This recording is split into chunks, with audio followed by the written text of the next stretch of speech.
크리스천 헤럴드 애청자 여러분 안녕하십니까? 이 새벽을 주님과 2부 정대철 목사입니다.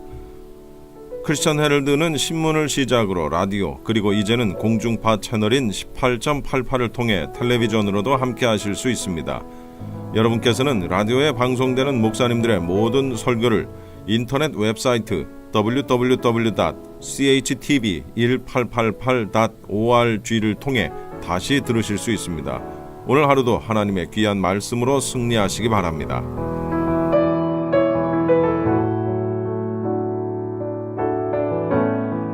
이 시간에는 프레이즈 교회의 요한계시록 강해 시간입니다. 오늘은 계시록 2장을 본문으로 에베소와 서머나 교회라는 제목의 말씀입니다. 그냥 저기 안 믿던 사람이 우리 교회에 와서 예수 그리스도를 영접하고 크리스찬이 되는 것, 유대교에 입교한다는 건 그거와 그냥 미국 사람이 한국에 와서 복음을 받아들이고 예수님을 영접했어요. 그럼 그 미국 사람이 한국 사람 되나요? 여전히 미국 사람이죠. 그런데요, 여기 유대교는 달라요. 지금도 여러분이 2, 3년간 교육받고 유대교에 입교하죠. 그럼 이스라엘 사람이 됩니다. 이스라엘 사람의 시민권을 줍니다. 그러니까 유대교에 나 유대교 믿고 싶어 해갖고 단순히 그냥 들어가는 정도가 아니에요. 그래서 2, 3년 동안 훈련을 시킵니다. 계속 진짜 유대인 되도록 훈련을 시킵니다. 철저하게. 교회에서 훈련하는 건 비교도 안 돼요. 얼마나 철저히 시키는지 몰라요. 그런데 바로 이 니골라는 유대교에 입교했던 안디옥 사람이라는 거예요. 이방인이었지만 유대교에 입교했다가 유대인으로 유대교에 입교해 종교 생활을 하다가 예수님을 만나고 유대인 크리스찬이 된 거죠. 그렇게 된 사람이에요. 이 사람이 니골라입니다. 그런데 이 니골라가 하나님께 은혜를 받습니다. 성령도 체험합니다. 이 사람이 니골라라는 얘기 근거는 성경에는 없습니다. 성경에는 거기서 언급이 나오는 하나도 없어요. 예수님의 제자들 시대, 속사도 시대, 그다음 그걸 지난 교부 시대에 가서 이레니우스라고 하는 교부가 있습니다. 그 교부가 쓴 책에 보면 여기 말하는 니골라 당에서의 니골라가 바로 그 사도행전 6장 5절에 있는 7 집사 중에 하나인 그 니골라다라고 교부 이레니우스가 쓴 책에 나와 있는 내용이에요. 이게 그러니까 가장 이 시대하고 가장 근접하게 가까이 있었던 그 교부가 그렇게 말을 하기 때문에 우리는 이 니골라가 그 니골라다라고 인정하는 겁니다. 그럼 니골라의 무슨 점 때문에 그랬느냐라는 거예요. 뭐였냐면 영지주의라는 것 때문에 그렇습니다. 이 니골라가 그 당시에 영지주의가 막 기독교계에 퍼지기 시작했거든요. 그노시시즘이라고 얘기하고요. 이 영지주의가 퍼지기 시작했는데 그럼 영지주의가 뭐냐? 쉽게 얘기하면 이거예요. 영은 거룩하고 육은 속되고 더럽다라고 보는 거예요. 제가 이원론 얘기했었죠. 이원론. 원리가 두 개라고 그랬죠. 그래서 크리스찬들 중에도 이원론적인 신앙생활을 하는 사람들이 있어요. 예를 들면 교회 안에 와서는 말씀에서 원하는 대로 거룩을 실천하는 훈련을 하고 교회 아닌 밖으로 나가면 세상 사람들이 사는 원리로 사는 거예요. 그걸 이원론이라고 합니다. 원리가 다른 거예요. 진짜 크리스찬은 어떻게 살아야 돼요? 원리가 하나여야죠. 무슨 원리요? 하나님의 말씀. 하나님의 말씀이라는 원리로 교회 안에서도 생활하고 밖에서도 생활해야 된다고 그랬잖아요. 그게 이제 유일하신 우리 주님만을 바라보는 신앙인데 이 영지주의는 이원론적인 출처를 갖고 있어요. 그래서 영은 아주 거룩한 것이다. 그러나 육은 속되고 더러운 것이다. 이렇게 평가합니다. 그러니까 여기에서부터 나온 게 뭐가 나오냐면 예수님도 그 거룩하신 신이잖아요. 영이잖아요. 그 거룩하신 분이 어떻게 더러운 육체를 입고 이 땅에 오실 수 있느냐 그 얘기예요. 그게 안 된다 그런 거죠. 그러니까 영지주의 입장에서 보면 예수님이 육체를 입고 이 땅에 오시면 돼요, 안 돼요? 안 되는 거예요. 그렇게 될 수가 없다는 거예요. 그 거룩한 분이 어떻게 이 더러운 육체를 입고 여기 오냐는 거죠. 그런데 성경에 보면 예수님이 육체를 입고 왔다고 그러잖아요. 그러니까 이 사람들은 뭐라고 얘기하냐면 현현설. 실제로 온 게 아니고 우리 눈엔 실제로 온 것처럼 보였지만 실제 육체가 아니다라고 얘기하는 거예요. 그러면 어떻게 되는 거예요? 예수님이 십자가에 못 박혀 죽으셔야 되는데 우리를 대신해서 십자가에 못 박혀 사람을 대신해서 사람이 죽어야 진짜로 갚은 거 아니에요. 그렇게 해서 돌아가셔야 되는데 그러기 위해서 예수님이 오신 건데 실제로는 안 왔다는 거예요. 허상이라는 거예요. 우리 눈에 그렇게 보였을 뿐 실제는 허상이었다는 거지요. 그러면 예수님의 신성과 인성이 있는데 인성이 어떻게 되는 거예요? 부정되지요. 예수님의 인성이 부정되면 우리의 죄를 대속했다고 하는 대속의 은혜가 헛것이 되는 거예요. 그래서 이 영지주의는 이단으로 정죄됩니다. 이건 이단이에요. 그런 사상을 가지고 신앙에 접목을 시켰어요. 그래서 어떻게 접목시켰나 보세요. 제가 아까 말씀드린 이원론적인 신앙생활. 교회 안에서는 아주 거룩함, 영을 쫓는 아주 거룩함을, 그러나 실제 삶에 있어서는 어차피 육체는 더럽다는 거예요. 그러니까 이 육체는 어떻게 살아도 상관없다는 거예요. 그래도 구원을 얻는다, 그 얘기죠. 이게 영지주의에서 나온 겁니다. 이 영지주의, 이게 그노시스, 이 영적인 지식을 가지면 자기들이 구원을 얻는다고, 깨달음을 가지면 구원을 얻는다고 느끼는 거예요. 이 영지주의가요. 이게 이제 나중에 어떻게 발전하냐면요. 이 영지주의라는 이단이 대단했습니다. 실제로요. 근데 이게 나중에 어디까지 발전해서 지금 어디에까지 왔냐면 이게 바로 뉴 에이지 무브먼트의 뭐라고 해야 돼요? 시조라고 해야 되나? 그런 거예요. 근데 지금 교회 안에 뉴 에이지 무브먼트가 그 정신 사상이요 얼마나 많이 들어와 있는지 몰라요. 예전에 제가 한국에 있을 때 저희가 생활하던 거기가 구로공단 전철역 있는 거기서 가깝습니다. 근데 그 전철역을 가는데 이렇게 하는 분들이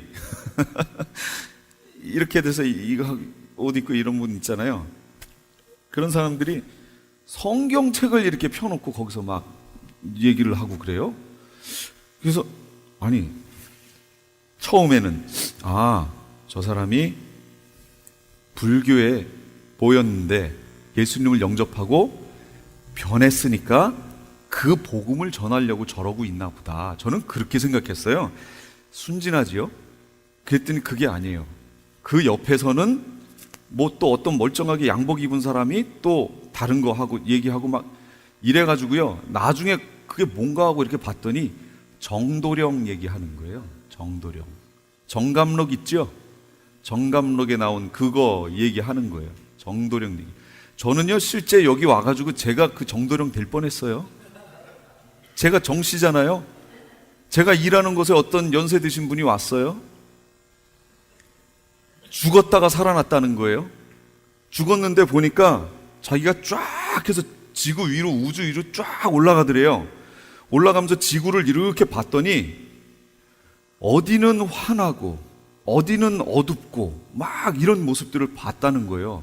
그렇게 하다가 어떻게 하다가 자기가 살아났대요. 다시 돌아왔대요. 그러면서 제가 일하는 곳에 이렇게, 거기는 많이 오시니까 사람들이 거기 와서 앉아 계시는 거예요.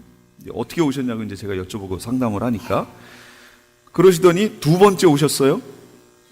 그래가지고 이분이 죽었다가 살았으니까 이분을 전도해야 되겠구나, 내가.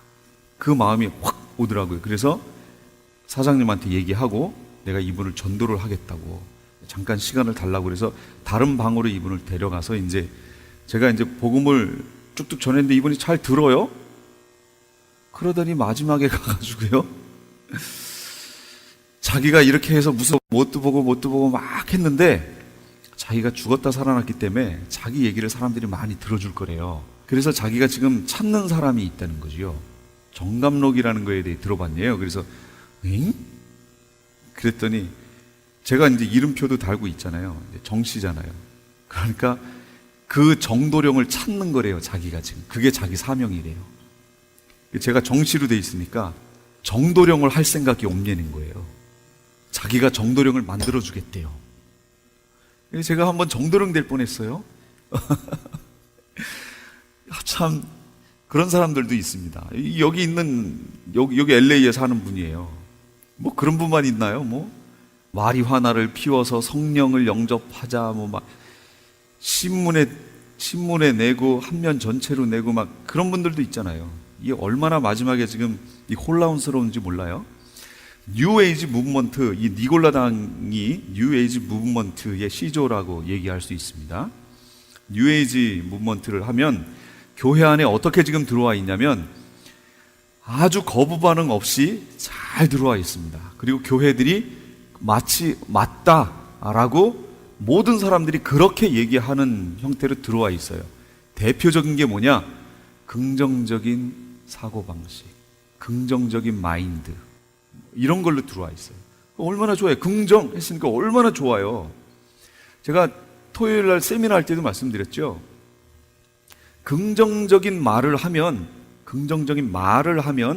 우주에 있는 긍정 에너지가 긍정적인 말을 한 사람에게로 이렇게 몰려든대요. 그래서 이 사람이 뭘 하려고 그러면 그 에너지들이 그 일을 이루어낸다는 거예요. 그러니까 어떤 일에 대해서 계획을 짤 때 내가 된다 하라는 거예요. 그럼 그 긍정적인 에너지가 계속 모여서 결국 그 일이 되게끔 만들어준다는 거죠. 좋죠? 자, 우리도 이제부터 된다고 합시다. 안 되는 거 없이 다 된다라고 합시다. 이런 논리라면 그거 굳이 교회 안에 와서 할 필요 없어요. 굳이 교회 다니면서 할 필요 없어요. 그렇지요? 얼마든지 집에 앉아서 혼자 하면 돼요. 아, 된다. 유명한 목사님도 실제 거울을 보면서 그렇게 했다는 거예요. 제가 이름 대면 여러분이 깜짝 놀랄 그 목사님도 그렇게 했대요. 그 장모님이 보고 그 얘기를 했다는 거죠. 그 책에 다 나와 있습니다. 뭐 다 아시는 얘기일 거니까 제가 얘기 안 꺼냅니다. 그게 과연 성경에서 말씀하고 있는 믿음이냐라는 거죠. 성경에서 말씀하는 믿음이 그 믿음인가요? 그러면 그거 교회 안 와도 돼요. 밖에서 하면 돼요. 나 구원 얻는다. 천국은 내 거다. 맨날 선포하고 다니면 돼요. 그럼 그 긍정 에너지가 모여서 나를 천국으로 데려갈 거예요.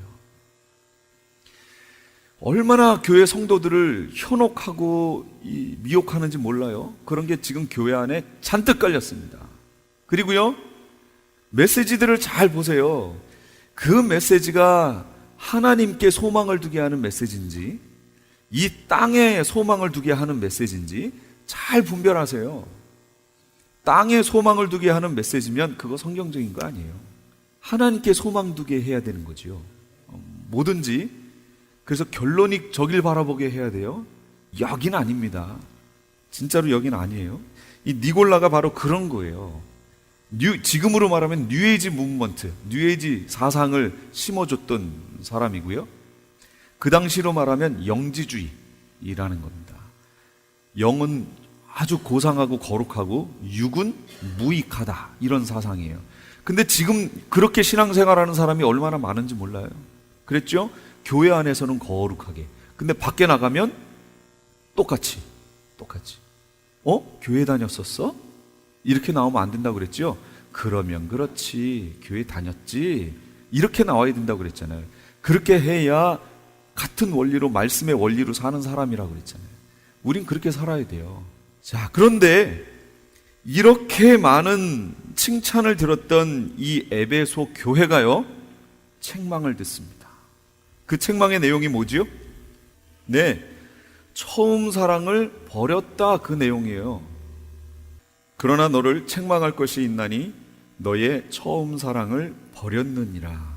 처음 사랑을 버렸다.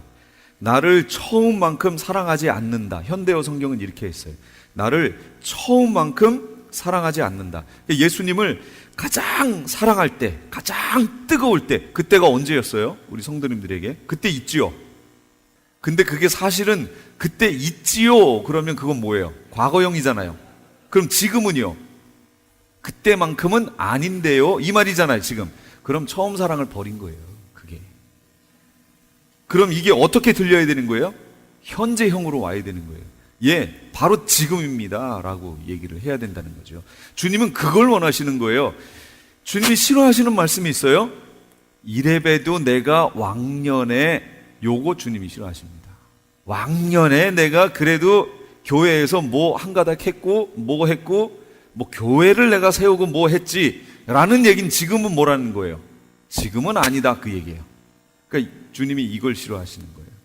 그래 지금이어야 돼. 주님 앞에 무조건 저 옛날이 아니고요. 바로 지금이어야 돼요. 지금. 우리는 저 하늘의 표대를 향하여 나아가는, 그래서 지금이어야 돼요. 무조건 지금이어야 돼요. 그래서 지금이 모든 것의 최선이어야 되는 거죠. 왕년 하면 안 돼요. 이거는 지난 거예요. 그럼 주님이 이 책망을 하시는 거예요. 에베소 교회에게 하셨던 책망을 그 사람에게 하신다 그 얘기죠.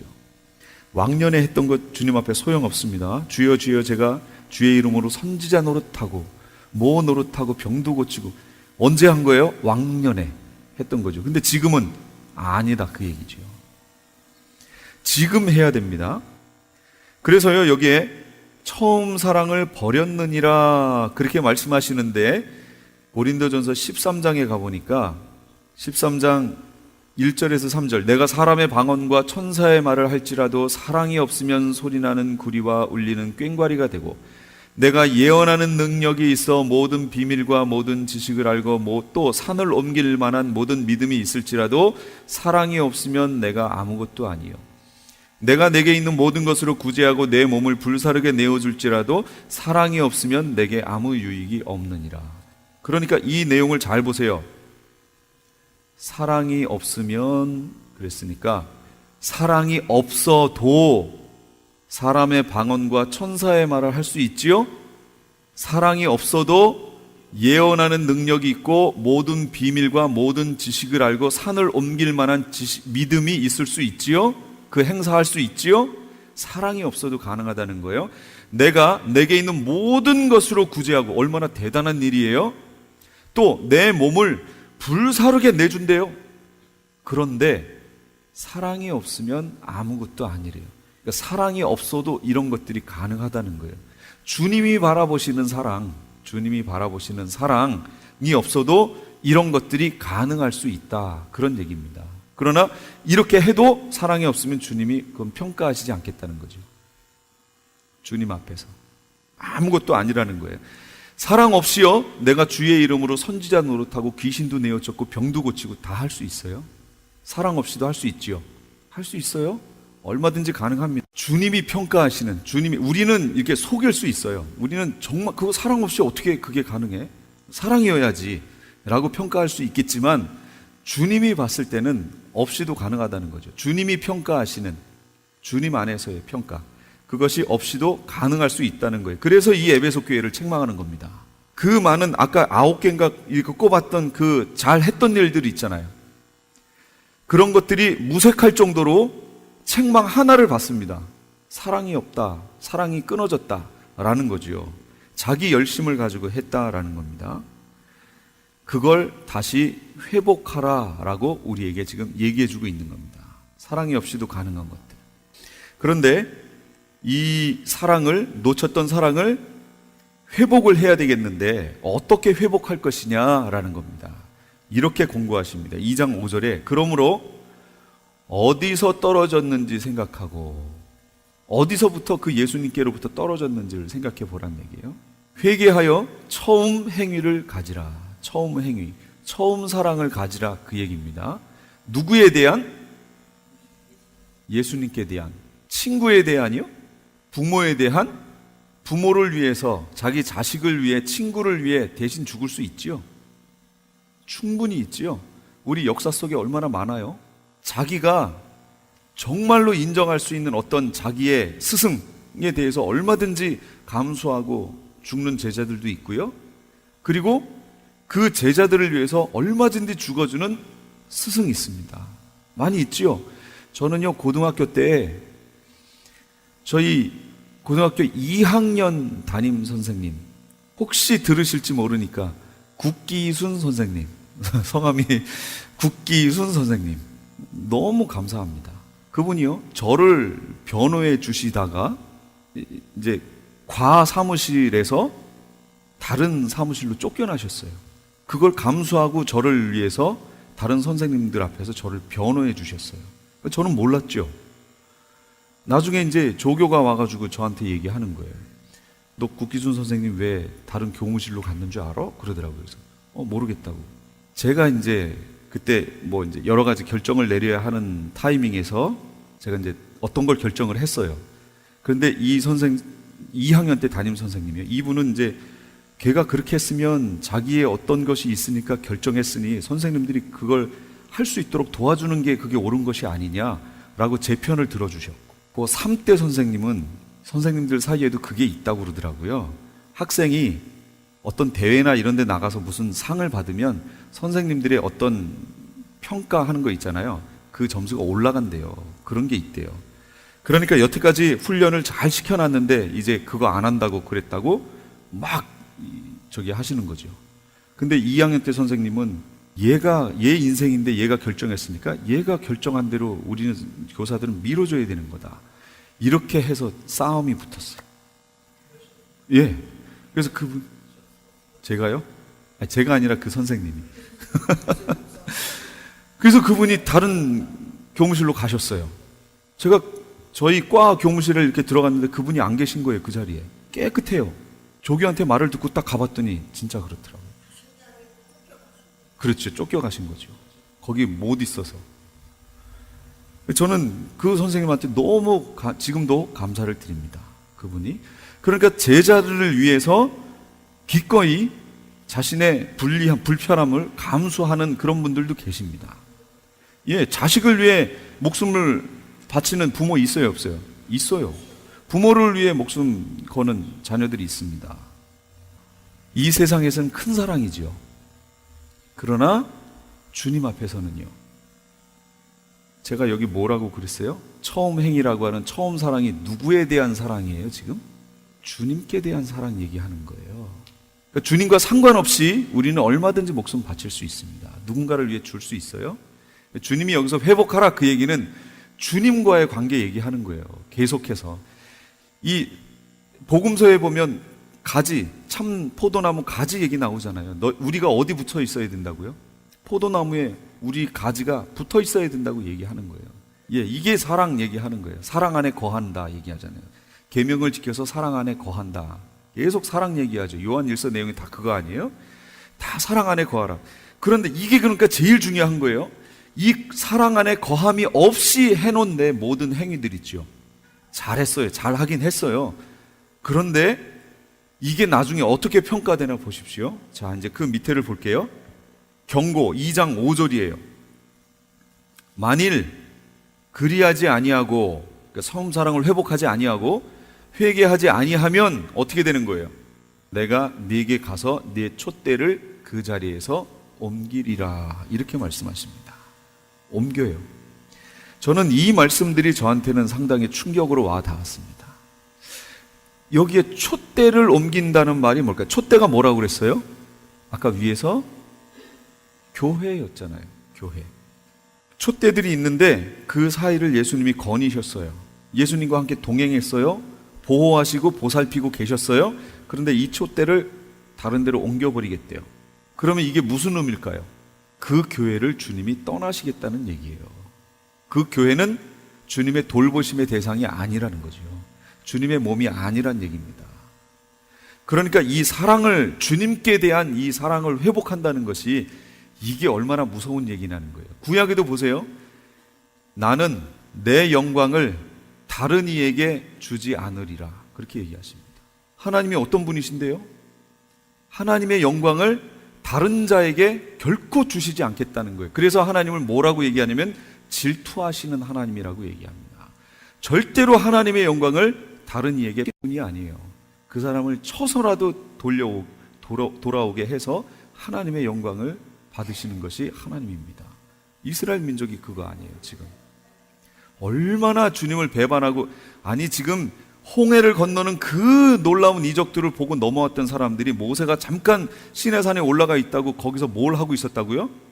금으로 이 금송아지 만들어 놓고 거기 돌면서 이게 누구라고, 이게 뭐라고요?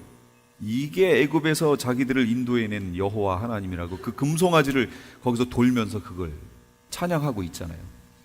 하나님이 이걸 뺏길까요? 하나님의 영광을 진짜 이 돌멩이 이 금덩어리가 뺏기실까요? 하나님은 그런 분이 아니십니다. 뺏길 분이 아니에요. 그러니까 여기 예수님도 하나님의 속성과 같습니다. 사랑이에요, 사랑. 그게 없으면 아무것도 아니다, 그 얘기입니다. 그래서 회복해야 돼요. 형식적으로 여태까지 해왔던 대로 매너리즘에 빠져서 교회에서 섬기고 교회 다니고 하는 거, 주님께는 그거 아니라 그 얘기입니다. 주님과의 관계 속에서 와야지요. 그냥 해왔던 내 체면, 아니면 해왔던 습관, 종교적 문화, 이런 거 주님께 아무 소용없습니다. 아무 소용없어요. 주님만 바라보시고 오셔야 됩니다. 그럼 이걸 회복하려면 어떻게 해야 될까요? 회복. 그게 2장 5절에 계속 있는 거예요. 어디서 떨어졌는지 생각하래요. 먼저 잘 기도하면서 생각해 보세요. 내가 무엇 때문에 예수님의 사랑을, 그 열심히 뜨거웠던 그 사랑을 놓쳤나 한번 보란 얘기예요. 그 다음에는 어떻게 해요? 회개하라, 그 얘기입니다. 회개하라. 아, 이것 때문이었구나. 내 자식 때문이었구나. 사업 때문이었구나. 돈 때문이었구나. 명예 때문이었구나. 예수님을 잘 쫓아가다 이 명예 때문에 예수님 놓쳤구나. 우리가 예수님과의 관계를 빼앗기게 만든 그 어떤 것이 있다고요. 시간을 무엇 때문에 시간을 투자하고 거기에 첫 번째에 우선순위를 두느냐, 그 얘기예요. 그 사람에게 있는 마음이 그렇게 결정됩니다.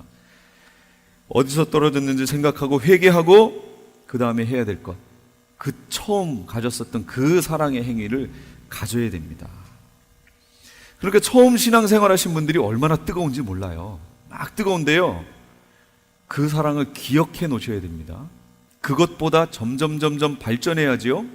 그것보다 밑으로 퇴보하기 시작하면 이 책망에 들어가는 겁니다. 끊임없이 주님과의 관계를 지켜나가셔야 된다라는 거 꼭 잊지 마십시오. 그렇게 안 하면 주님이 옮기십니다. 촛대를 옮겨버리세요. 그런데 그렇게 해서 처음 사랑을 회복한 이들에게 주님께서는 이렇게 말씀하십니다. 2장 7절에 귀 있는 자는 성령의 교회들에게 하시는 말씀을 들을지어다. 이기는 그에게는 내가 하나님 낙원에 있는 생명나무의 열매를 주어 먹게 하리라, 그 얘기입니다. 이기는 그에게는, 이기는 자에게 뭘 주시는 거예요? 생명나무의 열매를 주십니다. 그러면 보세요, 이 생명나무의 열매가 원래 어디 있었어요? 그렇죠, 에덴 동산에 있었어요. 창세기 3장 22절 말씀에 여호와 하나님이 이르시되 보라, 이 사람이 선악을 아는 일에 우리 중 하나같이 되었으니 그가 그의 손을 들어 생명나무의 열매 도 따먹고 영생할까 하노라, 이렇게 얘기하잖아요. 영생 주시겠다는 거예요. 이기는 그에게 생명나무의 열매를 주시겠다는 얘기는 영생을 주시겠다는 거예요. 영원한 생명. 그럼 우리가 예수 믿을 때 영생 받은 거 아니에요? 받은 거 아닌가요? 이미? 믿을 때 받았어요? 여기 보면 생명나무 열매를 따먹어야 영생하는데요. 영생은 이렇게 보면 돼요. 영생은 뭐예요? 영원히 사는 거잖아요, 결국. 그러니까 우리가 지금부터 영원히 살면 영생 안에 들어간 거잖아요, 이미. 그렇게 보면 그렇지만 실제적으로 영생이라는 것은 생명나무의 열매를 먹어야 영생하는 겁니다. 그럼 우리가 지금 받았다고 생각하는 건 뭘까요? 그건 약속입니다. 약속. 내가 그렇게 해줄게 하는 약속이지 생명나무의 열매를 따 먹은 건 아니에요. 먹었으면 여기에 왜 이기는 자에게 생명나무의 열매를 주겠다고 얘기를 해요? 이미 먹었는데.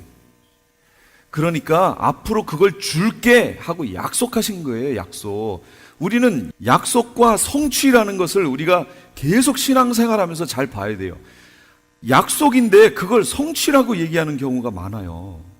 왜 지금 우리가 사는 동안에 성령을 주셨어요? 약속이 이루어질 때까지 그걸 내가 반드시 이루어 줄게 라는 보증으로 성령을 주신 거예요. 이해가 되세요? 예. 그걸 얻은 게 아니에요, 아직이요. 거기까지 갈 동안 성령이 나를 거기까지 인도해 주시겠다는 보증으로 그렇게 주신 거예요. 그래서 신약에서 계속해서 바울이 말하는 게 뭐예요? 성령을 소멸치 말고 너희는 성령을 쫓아 행하라 그러잖아요. 성령을 쫓아 행해야 거기까지 간다니까요. 근데 성령을 받았다고 하면서 성령 쫓아서 안 가면 어떻게 되는 거예요? 거기까지 못 가죠. 그러니까 성령을 소멸치 말며 그러는 거예요. 성령이 우리에게 얼마나 중요한지 몰라요. 그래서 이걸 성취됐다고 얘기하니까 자꾸 이 성경 해석이 이상해지는 거예요. 성취된 게 아닙니다. 물론 하나님의 성품으로 보자면 성취된 거나 마찬가지예요. 하나님은 약속하신 거에 대해서 시건하시는 분이 아니니까. 그렇죠? 그러나 이걸 잘 보시면 아직 성취가 되지 않았고요. 히브리서에서 그랬잖아요. 약속이 남아있을지라도 들어가지 못할 자가 있나, 그 말씀 있죠? 남아있을지라도. 그 얘기예요. 그러니 여기 있는 계시록의 말씀들을 하나하나 보세요. 그러면 내가 삶을 어떻게 살아야 하는가가 여기에서 나온다, 그 얘기입니다. 함부로 살면 안 되는 거예요. 성령 안에서 자유라고 하고 그 자유를 함부로 누리면 아닙니다. 그거에 대해서 바울이 계속 로마서에 우리가 빚진 자로 돼 육신에 져서 육신대로 살지 말라라고 지적하지요. 너희가 육신대로 살면 반드시 죽을 것이로되 그랬잖아요. 그러면 여기서 이긴다라고 하는 말이 뭘까요? 이긴다. 그게요, 계시록 22장에 나옵니다. 자기 두루마리를 빠는 자들은 복이 있으니 이는 그들이 생명나무에 나아가며 문들을 통하여 성에 들어갈 권세를 받으려 함이라. 아까 보셨던 성경 구절, 이기는 자에게는 낙원에 있는 생명나무의 열매를 주시겠다고 그랬죠. 근데 여기서 보니까 22장에는 두루마기를 빠는 자들은 복이 있는데, 왜냐하면 생명나무에 나간대요. 생명나무에 나가가지고 뭐 하는 거예요? 열매를 따먹는 거죠. 그러니까 결과적으로 열매 따먹는 게 같죠. 누가? 두루마리를 빠는 자가. 아까는 이기는 자가. 그러면 이기는 자라는 뜻이 이 말씀과 비춰보면 뭐 하는 거예요? 회개하는 거예요. 회개하는 거. 이기는 자는 이란 얘기는 회개하는 자는, 두루마리를 빠는 자는 이란 얘기입니다. 이기라는 얘기는 그런 의미예요. 그러니까 이기는 자에게는 낙원에 있는 생명나무의 열매를 주어 먹게 하리라. 이 말씀은 바로 회개하라 그 얘기예요. 회개하는 자는, 이제 이 이기는 자에 대한 얘기가 앞으로 계속 나올 겁니다. 이기는 자에게 하나님이 다 무엇을 주십니다. 단순히 그냥 이 세상 흘러가니까 그냥 흘러가는 대로 쭉 세상과 같이 맞춰서 가고, 그러다가 좋은 게 좋은 거니까 이 세상에서 좀 화평을 위해 일하고 인권을 위해서 일하고 막 이거 좋은 거 아니냐고 이대로 가다가 주님 만날 거라고요? 힘들 겁니다.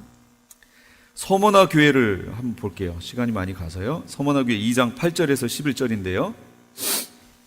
서머나 교회 사제에게 편지하기를 그랬습니다. 예수님의 등장의 모습은 여긴 처음이요 나중이요 죽었다가 살아나시니, 처음이요 나중이요, 시작과 끝이라는 거죠. 예수님이 시작과 끝일 뿐 아니라 죽었다가 살아났다, 부활하신 주님이라 라는 그런 뜻입니다. 부활의 주님이라는 거예요. 처음이고 끝이고 부활하신 주님을 믿는 이들이 곧 교회입니다. 그들이 교회예요. 칭찬을 먼저 하십니다. 환난과 궁핍, 이게 이제 9절에 있죠. 내가 네 환난과 궁핍을 알거니와 실상은 내가 부요한 자니라. 자칭 유대인이라 하는 자들의 비방도 알거니와 실상은 유대인이 아니요 사탄의 회당이라. 이렇게 얘기하십니다. 그러니까 환난과 궁핍, 실상은 부요하다, 유대인의 회당, 이런 말씀을 통해서 봤을 때 이런 걸 알 수 있어요. 육적 가난할 수 있지만 육적으로는 가난하나 영적으로는 부요할 수 있죠. 주님이 그런 교회를 지금 찾고 계신다는 거예요. 육적으로 가난한 교회, 이거 문제 하나도 안 됩니다. 건물 없어도 돼요. 제가 하와이에 있을 때 보니까 어떤 교회는 건물이 없대요. 해변에 와서 예배하더라고요. 해변에 와서 마이크, 이동용 마이크 있죠?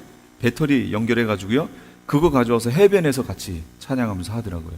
교회가 없대요. 그러니까 교회를 어떻게 살 만큼 그렇게 숫자가 많지도 않았어요. 그러니까 거기서 예배하는 거예요. 건물 없어도 돼요. 이거 뭐 아무것도 아니에요. 그냥 천막 칠 수 있으면 오케이. 그것도 괜찮아요. 이런 거 아무것도 아니에요. 여기에 목숨 걸고 막 이럴 거 아닙니다. 이거는. 육적으로는 보여지기에는 가난할 수 있습니다. 그러나 영적으로도 가난하면 안 됩니다. 근데 예수님이 이 서머나 교회에 대해서 환난, 궁핍이니까 가난한 거죠. 그런데 실상은 네가 부요한 자다, 이렇게 평가해 주십니다. 우리가 이런 교회가 돼야지요. 실상은 부요한 교회, 육적으로 부요한 교회 말고요. 그래서 고린도후서 6장에 보면 이런 말씀 있지요. 6장 10절 말씀에 저희 어머님 잘 외우시는 말씀. 근심하는 자 같으나 항상 기뻐하고 가난한 자 같으나 많은 사람을 부요하게 하고 아무것도 없는 자 같으나 모든 것을 가진 자로다. 예, 이런 신앙생활 우리가 해야 한다라는 거예요. 겉으로 보여지는 거에 그냥 마음 뺏겨가지고, 여자들은 뭐 조그만 거 좋아한다면서요. 조그만 거 빛나고 조그만 거 요거. 큰 거 좋아하지 않는데요. 조그만 거 좋아한대요. 겉으로 보기에만 조그맣지요. 그거 X로 한 사람은 상당히 나가는 거. 거기에 마음 뺏기지 마세요. 그거 돌멩이에요, 돌멩이. 조금 희귀한 돌멩이, 희소성 있는 돌멩이. 나중에 주님 앞에 갈 때, 어이구, 내 저거 다이아몬드 이거 어딨지? 챙겨가실 거예요? 주님, 잠깐만요. 지금 올라가고 있는데, 제가 지금 장롱 서랍에다가 잔뜩 지금 그 돌멩이들 그거 놔뒀거든요. 그 돌멩이 갖고 올 테니까 잠깐만 기다려주세요 하고 가실 거예요? 아무 소용없습니다. 주님 나라 가면 그런 게 어디 있는 줄 아세요? 이 길바닥에 그냥 깔려 있어요. 그럼 자기 거 가져가가지고 거기다 뭐 표시할 거예요? 여기 헐리우드 길처럼 이거 내 거 하고 딱 거기 찍어 놓을 거예요? 얼마나 가치 없는 건지 몰라요. 근데 사람들은 거기에 마음이 다 뺏겨 있어요. 그래서 주님 만날 때 어떻게 할지 모르겠어요. 야고보서 2장에도요, 야고보서 2장 5절에도 내 사랑하는 형제들아 들을지어다. 하나님이 세상에서 가난한 자를 택하사 믿음에 부요하게 하시고 또 자기를 사랑하는 자들에게 약속하신 나라를 상속으로 받게 하지 아니하셨느냐, 이렇게 얘기하십니다. 부요하십니까? 이 땅에서 육체적으로요? 걱정 마십시오. 가난한 것 걱정 마세요. 주님의 평가는 이 세상의 평가와 다릅니다. 자칭 유대인들을 조심하라 얘기합니다. 자칭 유대인, 이 사람들이 율법주의자들이지요. 바울이 전도하러 다닐 때 끊임없이 바울을 쫓아다니면서 바울이 전하는 복음을 회방했던 사람들, 예수 그리스도를 통해 영생을 얻는다고 얘기를 하는데도 이들은 끊임없이 그 유대교의 옛날에 그 배워왔던 거 뭐예요? 유대교에 입교하려면, 하나님 백성 되려면 뭐 해야 된다고요? 할례를 받아야 한다는 율법을 전하고 다니는 자들, 자칭 유대인이라고 하지만 실상은 주님 평가는 뭐예요? 이들이 사탄의 회라는 거예요. 사탄의 회. 무섭지 않아요? 이런 평가 받으면 안 되겠죠. 아니, 우리 교회 여기를 평가하시는데 프레이즈 교회라고 하지만 실상은 하시면서 이렇게 얘기하시면 이거는 무서운 얘기죠. 그런데 그런 교회들이 있다는 거예요. 지금 주님을 전하고 있는지 땅의 것을 전하고 있는지 보라, 그 얘기예요. 땅의 것을 전하면 나중에 나타날 땅에서 올라온 짐승, 거짓 선지자 얘기, 그 얘기, 그거예요. 그거 똑같이 글로 가는 거예요. 그러니 얼마나 무서운 얘기예요, 이게. 이 평가를 받지 말아야 돼요. 그게 그러면 그 당시 있던 유대인들, 율법을 전했던, 할례를 받아야 구원 얻는다고 전했던 그들의 얘기에 국한되는 건가요? 지금은 아니에요. 지금도 그렇습니다. 이 율법주의, 이걸로 유대인들은요 선민 사상이 있었어요. 그래서 이스라엘 사람이 아닌 사람들을 얼마나 천시했는지 몰라요. 천대하고요. 그런데 교회 안에서도 지금 그런 일이 벌어진다니까요. 예정론만 그래요? 알미니안주의는 아닌가요? 여러 가지 신학 사상들, 여기에 우리가 묻혀가지고요, 지금 유대인들이 옛날에 했었던 그 행위를 선민 사상으로 똘똘 뭉쳐서 막 이렇게 하는 거를 지금 교회에 있는 사람들이 예정이라고 하는 걸 가지고 똑같이 하고 있습니다. 똑같이 해요.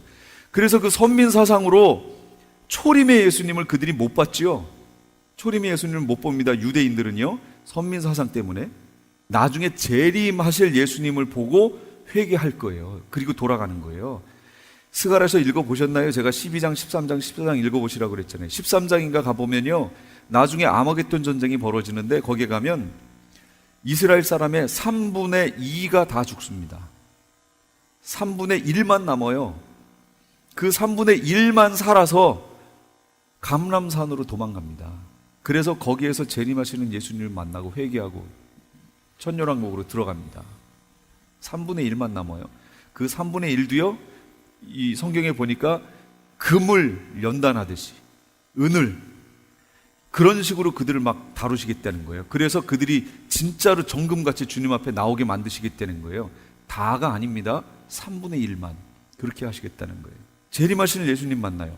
그런데 우리가 지금 기존에 있는 교회들이요, 이방 교회들이요, 그 유대인들이 범했던 실수를 똑같이 하고 있는 거예요. 지금 예정론이라고 하는, 자기 이미 구원받았다 라고 하는 이걸로요, 재림하실 예수님을 지금 놓치고 있어요, 교회들이.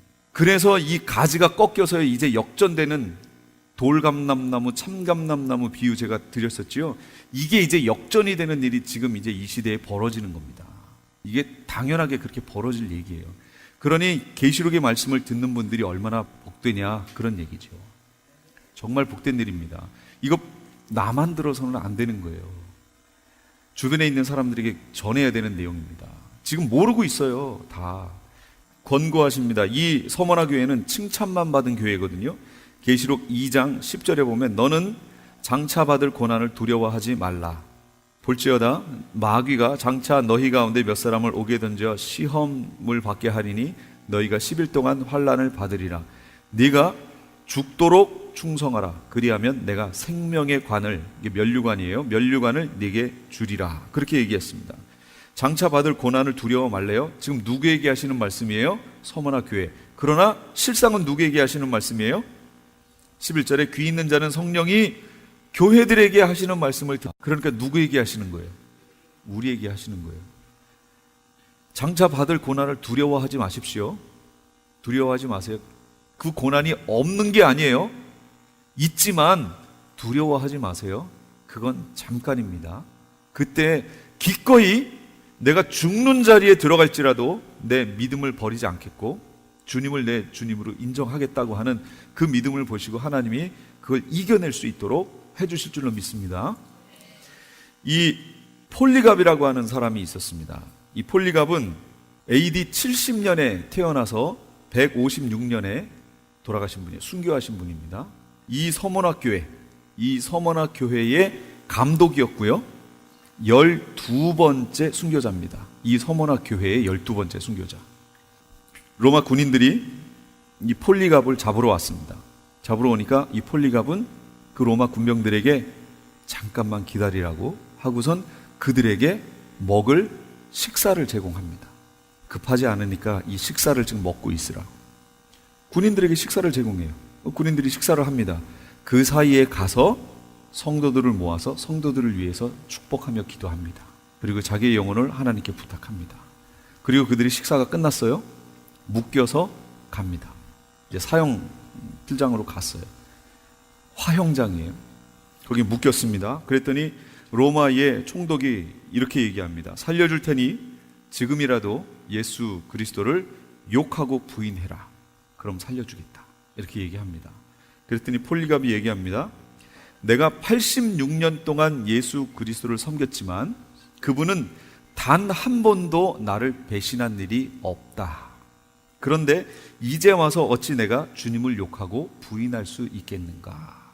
라고 얘기를 하고, 그리고 하늘을 우러러 자기가 순교자의 반열에 들 수 있게 해주신 것에 대해서 감사하고 기꺼이 화형을 당하고 순교합니다. 이 서머나 교회가 그런 교회예요. 그러니까 이 서머나 교회가 칭찬을 받을 수밖에 없겠죠. 이런 순교자들이 이 당시에 12명씩이나 여기서 나왔으니까 이게 어떤 교회겠어요? 이걸 본 성도들이 어떻게 신앙생활을 했겠냐는 거죠. 자기 목숨을 아끼지 않고 신앙생활을 했을 거 아니에요. 주님께 대한 사랑이 밑받침이 돼서. 그러니까 서머나 교회는 칭찬만 받습니다. 마지막 때에 우리 교회가 이렇게 돼야 되는 겁니다. 주님께 이렇게 칭찬 듣는 교회가 돼야 되는 거예요. 그래서 여기 뭐라고 그래요? 죽도록 충성하라, 그렇게 얘기합니다. 그럼 죽도록 충성하라는 얘기가 뭐예요? 네가 진짜로, 이게 그냥 말이 아니고 이게 진짜예요. 네가 진짜 죽는 자리에 들어가는 그때까지 그냥 충성하라, 그 얘기예요. 진짜로 죽더라도 죽기까지 충성하라, 그 얘기입니다. 단순히 최선을 다하라는 말의 어떤 다른 표현이 아니고 실제로 네가 죽기까지 충성하라는 얘기예요. 그리고 믿음의 선조들이 실제로 죽었어요. 순교했다는 거죠. 그러니까 이들에게 주시는 상급이 뭐예요? 10절에 보니까 내가 생명의 면류관을 내게 주리라. 생명의 면류관. 면류관에는 계시록에 두 종류가 있습니다. 하나는 디아데마타라고 하는 면류관이 있습니다. 이건 왕관을 얘기하는 거예요. 실제적인 왕권, 통치, 다스림, 이걸 얘기하는 거고요.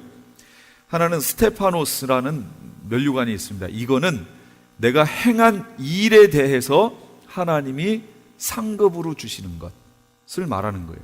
그럼 여기서 말하는 내가 생명의 면류관을 내게 주리라 했던 건 뭘까요? 스테파노스 얘기하는 거예요. 네가 목숨을 아끼지 않고 나에게 충성했으므로 내가 생명의 영생의 면류관을 너에게 주겠다. 여기 받은 그 상급들을 잘 보세요. 상급들을 뭐예요? 결국 영생이에요. 영생. 상급은, 영생이라고 하는 상급은 어떤 자들에게 주시는 거예요? 그렇죠.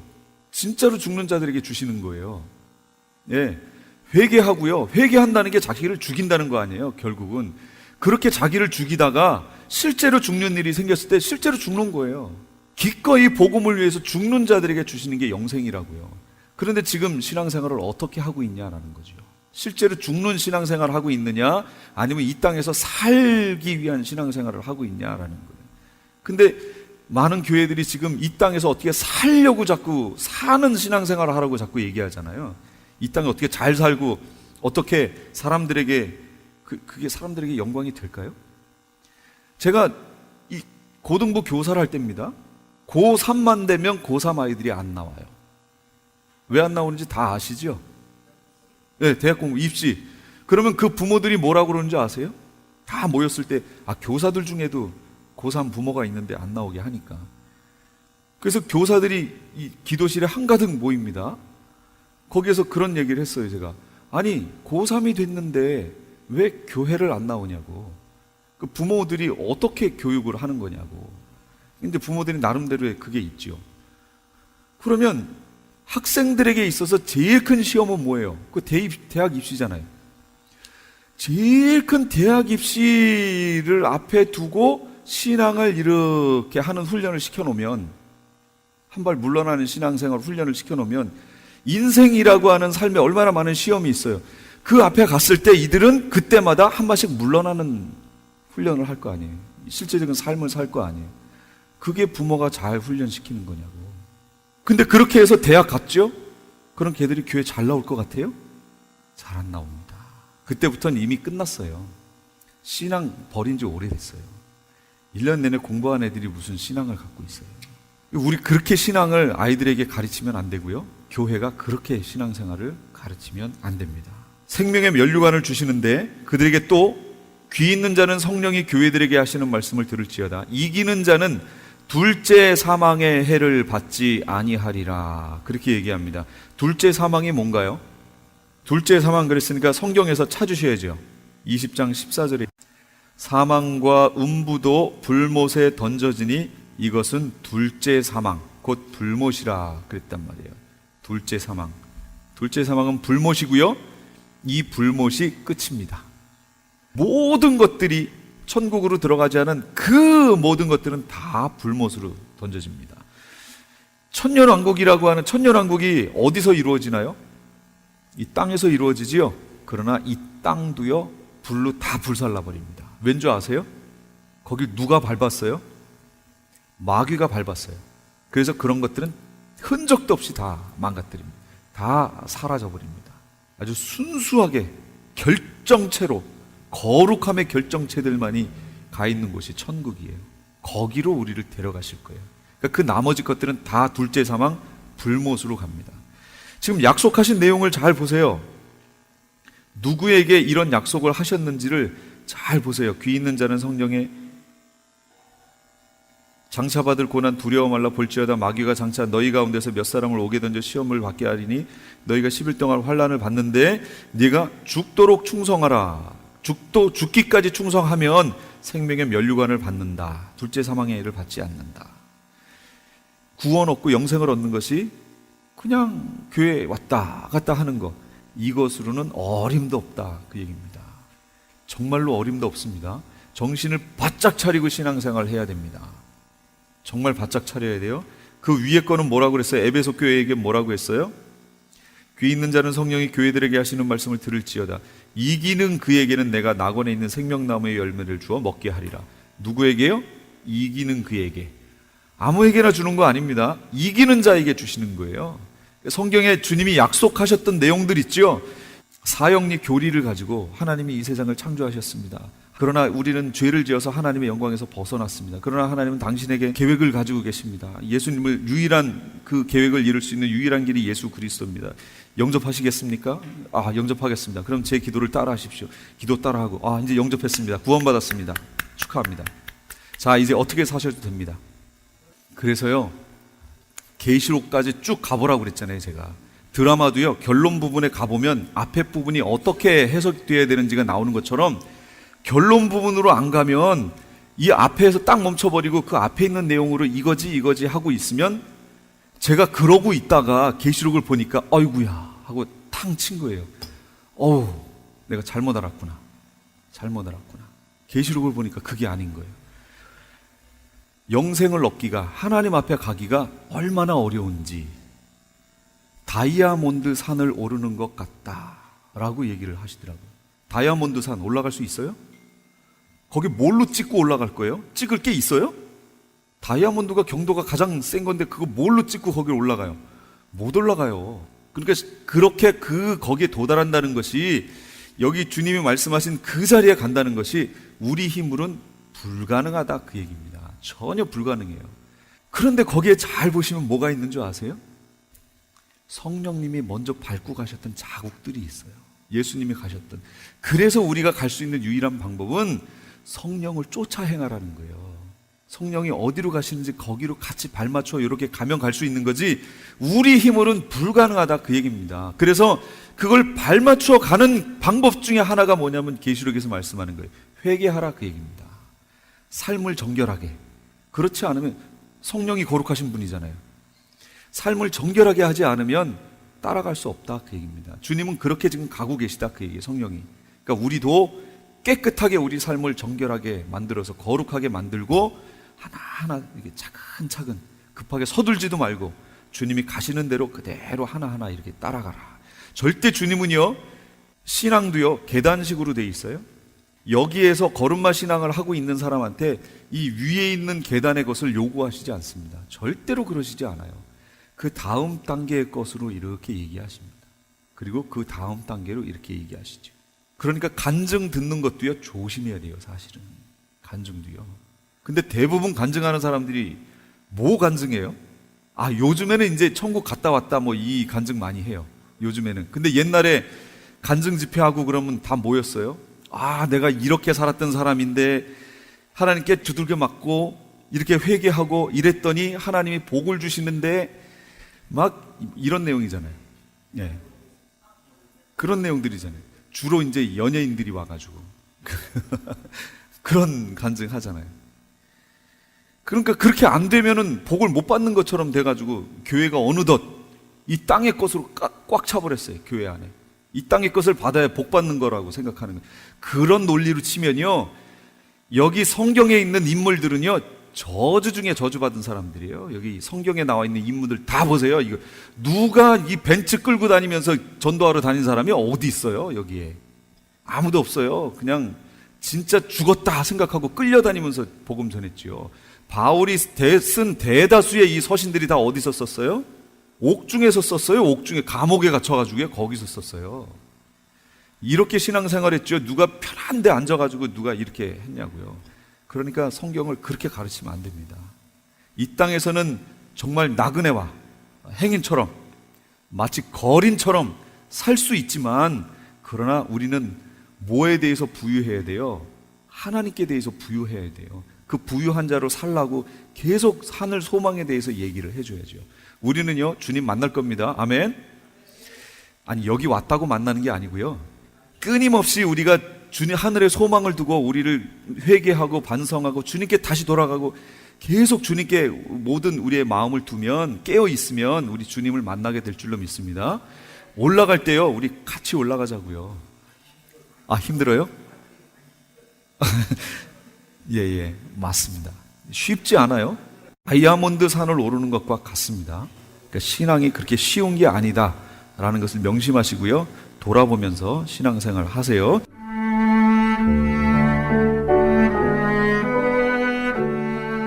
지금까지 프레이즈 교회의 요한계시록 강해였습니다. 프레이즈 교회에서는 매주 주일 오후 2시에 요한계시록을 강해하고 있습니다. 참여를 원하시는 분들은 한인타운 피코와 캔모어에 위치한 2668 웨스트 피코 블루버드 프레이즈 교회로 오시거나 전화 213-700-9833 213-700-9833번으로 문의하시기 바랍니다.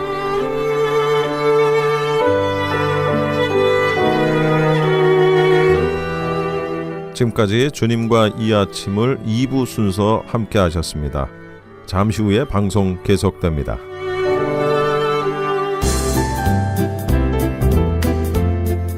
건강 칼럼. 안녕하세요. 건강 칼럼 15번째 시간입니다. 오늘은 여러분들도 다 아시는 당뇨병에 대하여 말씀드리겠습니다. 우선 당뇨병이란 혈액 속의 포도당 수치가 정상 범위를 넘어서는 상태로 소변에서 당이 빠져나온다고 하여 붙여진 이름입니다. 혈관에서 혈액은 포도당을 세포로 운반하는데, 이때 포도당이 세포 안에 들어가기 위해서는 췌장에서 분비하는 인슐린이라는 호르몬이 반드시 필요합니다. 만약 몸 안에서 인슐린을 아주 적게 또는 전혀 만들어내지 못하거나 인슐린이 제대로 일하지 못하여 포도당이 세포로 이동하지 못하면 고혈당이 되고, 고혈당이 장기간 계속되면 여러가지 당뇨병성 합병증을 초래하게 됩니다. 간단히 정리해서 다시 말씀드리면, 몸이 섭취한 음식물을 인슐린의 상태가 좋지 않아서 신체의 각 기관에 영양분이 적절하게 공급되지 못하여 생기는 병이라고 생각하시면 됩니다. 당뇨병이 무서운 것은 증세가 없고 야금야금 파고든 후에 나중에 본색을 드러내는 것인데, 평소에 물을 많이 마시며 음식물을 많이 섭취하고 소변량이 많아졌다면 당뇨병이 이미 상당히 진전되었다고 봅니다. 이미 알고 계신 것처럼 당뇨병은 약이 없다는데 어떻게 하면 치유될 수 있을까요? 혈액만 깨끗해진다면 당뇨병에도 걸리지 않고 걸린 당뇨병에서도 완치될 수 있습니다. 지난주 건강 칼럼에서 소개해드린 2년 동안 일주일에 3번 피를 걸렀던 사람이 기적의 영양제 M3를 2달 복용하시고 일주일에 1번 신장 투석을 하게 되었다고 소개해드렸는데, 일주일이 지난 지금은 피를 걸를 필요가 없다고 병원에서의 진단이 나왔다고 합니다. 만약 필요하시다면 병원 진단서를 보여드릴 수도 있고 그분을 만나게도 해드릴 수 있습니다. 기적의 영양제 M3는 하나님의 말씀 창세기 1장 29절대로 만들어진 유태인 특수 영양제입니다. 에스라가 가졌던 믿음과 같이 자신의 병도 나을 수 있다고 믿고 기적의 영양제 M3를 복용해 보시기를 권해드립니다.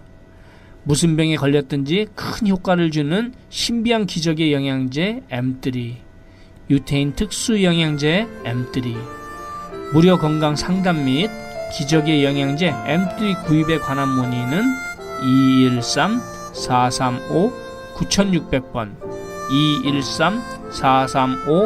213-435-9600입니다. 감사합니다.